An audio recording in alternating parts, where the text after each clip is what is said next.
জয় নিতাই, জয় গৌড়।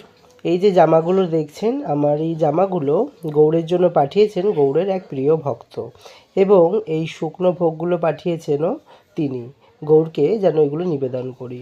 দেখুন, সেই জামাগুলোর মধ্যে দিয়ে একটি জামা গৌড়কে পরিয়েছি, কত সুন্দর লাগছে গৌড়কে। অনেক দিন হলো আমি কোনো ভিডিও তৈরি করতে পারছি না এবং ছাড়তেও পারছি না, কারণ আমি এই কাজের মাঝে থেকে আমি ভিডিও তৈরি করে ছাড়বার আর সময় পাচ্ছি না। তো আমি জানি অনেকেই আমার গৌড়কে দেখতে পাচ্ছেন না বলে আমাকে দুঃখ প্রকাশ করেছেন। তো এইভাবেই আমার গৌড়কে আপনারা ভালোবাসবেন এবং আমার পাশে থেকে আমার গৌড়কে দর্শন করবেন। না ভিডিও ছাড়বার দরুন আমার চ্যানেলটিও রিচ ডাউন হয়ে গেছে। আমি চেষ্টা করব আবার নতুন নতুন ভিডিও নিয়ে আসবার, কারণ আপনারা আমার গৌড়কে জানি প্রচণ্ড ভালোবাসেন, আর আপনাদের ভালোবাসার জন্যই আমি নতুন নতুন ভিডিও তৈরি করতাম এবং তৈরি করে ছাড়তাম, কিন্তু কিছু সমস্যার জন্য আমি ছাড়তে পারছি না।